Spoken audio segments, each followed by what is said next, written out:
संतों की जो महिमा है, जितने भी वेद पुराण हैं सब गाते हैं। संतों की महिमा से तो शास्त्र भरे पड़े हुए हैं। रामायण में यदि संतों के बारे में देखा जाए तो बहुत लिखा है। और संत जगत कल्याण के लिए होते हैं। भगवान की बहुत बड़ी कृपा होती है, तब संतों का संग मिलता है। और जब संतों की कृपा होती है तो उसका जीवन खिल जाता है, बन जाता है, आनंद आ जाता है उसके जीवन में। ऐसी संत महिमा है। संत महिमा के बारे में जितना कहा जाए उतना कम है। नारद जी ने यहाँ इनको समझाया, व्यास जी महाराज को, और अपने पूर्व जनों की कथा सुना करके यहाँ से चले गए। चतुश्लोकी भागवत व्यास जी महाराज को दे दिया। अब व्यास जी सोच रहे हैं इस भागवत को कौन लिखे, तो गणेश जी महाराज का आगमन कर दिया।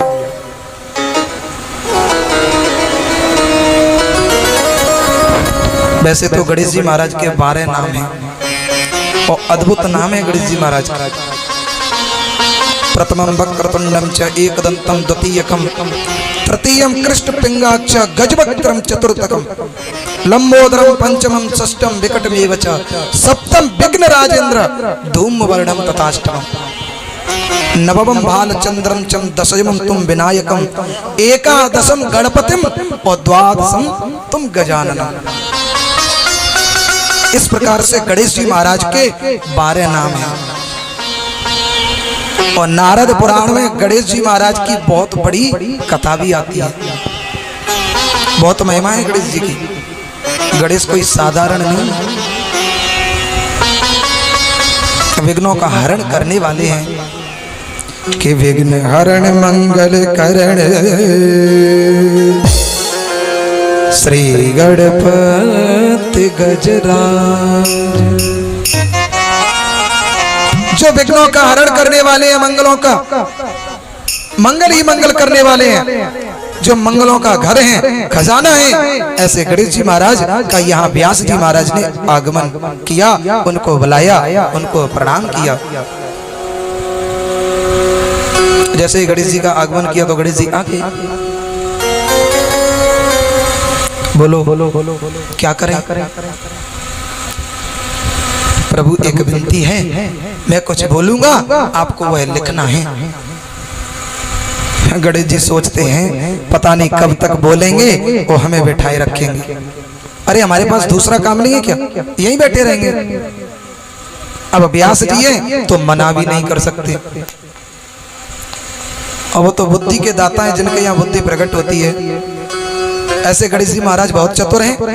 इन्होंने सोचा कि मैं एक शर्त रख देता हूं। बोले क्या शर्त रखते हैं? कि जहां आप बोलना कर दोगे बंद, और मैं अपनी कलम को वहीं तोड़ दूंगा। बोले क्यों? सीधा चला जाऊंगा, फिर मैं रहूंगा नहीं। और जैसे ही इतना कहा तो व्यास जी सोचते हैं मैं तो समाधिस्थ अवस्था में बैठ करके इस ग्रंथ को लिखूंगा।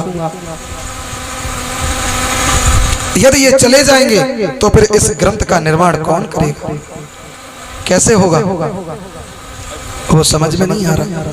लेकिन व्यास जी भी बहुत चतुर हैं, ईश्वर का अवतार है वो भी। उन्होंने कहा कि जैसा आप कहते हैं वह हमें मंजूर है, लेकिन एक हमारी भी शर्त है। बोले आपकी क्या शर्त है? तो व्यास जी एक शर्त रखते हैं। और क्या शर्त रखते हैं ये देखिए। अद्भुत शर्त रखी व्यास जी महाराज ने। व्यास जी कहते हैं कि मैं जो श्लोक बोलूंगा आपको उस श्लोक का अर्थ करके लिखना है, अर्थ समेत उस श्लोक को लिखना है। बस इतनी शर्त है मेरी। तो गणेश जी सोचते हैं ऐसा कोई श्लोक बन रहा है क्या जो मेरे से न आए। भगवान किसी का अहंकार नहीं रहने देते। अहंकार बहुत बुरी चीज है। या गणेश जी को भी अहंकार है, अभिमान है अपनी बुद्धि पर कि मेरे जैसा बुद्धिमान कोई नहीं है। और अहंकार के बारे में यदि कहा जाए तो रामायण में आइए, अहंकार अति दुखद डमरुआ,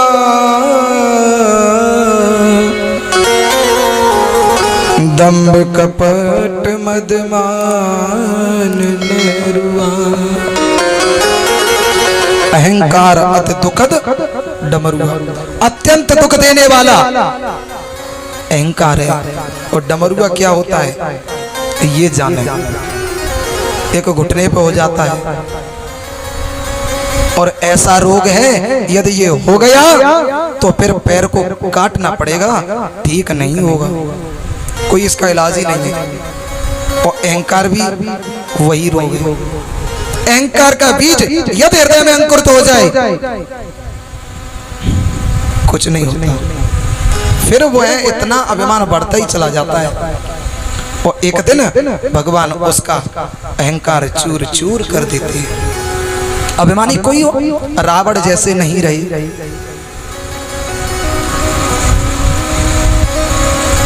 रावण को कितना अभिमान था, चलत दर्शानन डोलत अवनी। रावण जैसा क्या कोई हुआ है जिसके चलने से पृथ्वी हिल जाती है। सो दस शीस स्वान की नाई, वो इत उत चितई चला भला। ऐसा रावण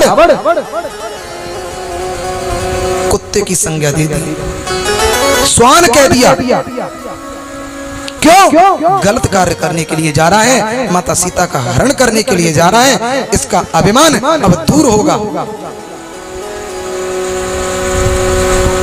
जीवन में अभिमान न आए, इससे बड़ा भाग्यशाली व्यक्ति कोई नहीं है।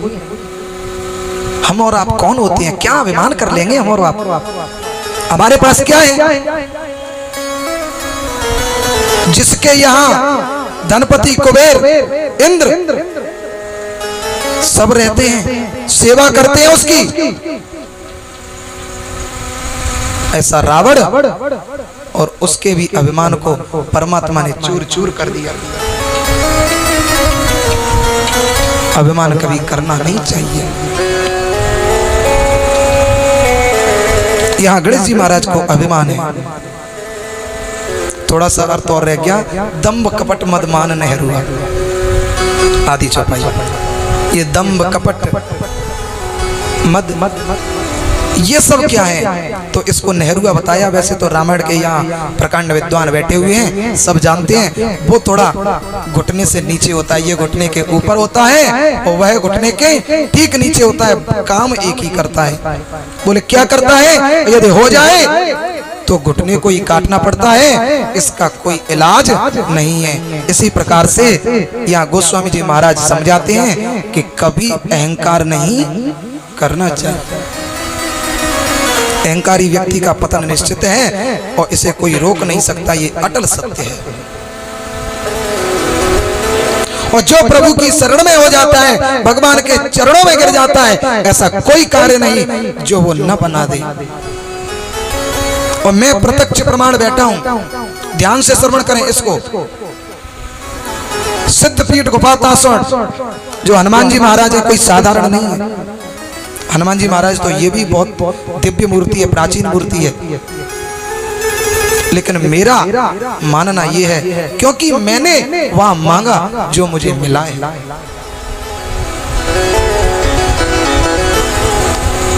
जो भी कह दिया हो जाता है। ऐसे दिव्य हैं हनुमान जी महाराज, जिसके प्रति आप पूर्ण समर्पित हो जाएं और वो काम न हो, ऐसा हो ही नहीं सकता, कभी नहीं हो सकता।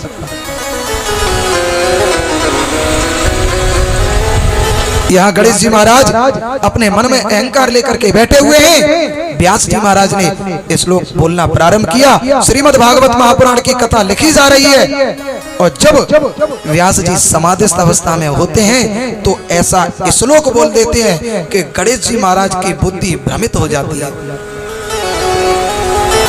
गणेश जी महाराज की बुद्धि चकरा जाती है। बोले ये क्या बोल दिया, इसका अर्थ कैसे करें, इसको कैसे लिखें। तभी तो कहते हैं विद्यावताम भागवते परीक्षा, विद्वान की परीक्षा केवल भागवत में है। जिस श्लोक को सुनने के बाद में गणेश जी भी नहीं अर्थ कर पाए, ऐसा दिव्य श्रीमद् भागवत महापुराण है। और समाधिस्थ अवस्था की यह दिव्य भाषा, इसीलिए यह पुराण थोड़ा उल्टा सीधा है। कभी कोई कथा, कभी इधर से कभी उधर से, इस प्रकार से कथा आती जाती रहती है। सूत जी महाराज कहते हैं सोनकाद गट्टा से 1000 ऋषियों से, हे ऋषियों, श्रीमद् भागवत महापुराण की कथा बनकर के तैयार हुई, लेकिन इसको कहने वाला और सुनने वाला, इसका प्रचार प्रसार करने वाला कोई नहीं है। उसी समय व्यास जी ने अपने शिष्यों को बुलाया, कहा आप इधर आओ।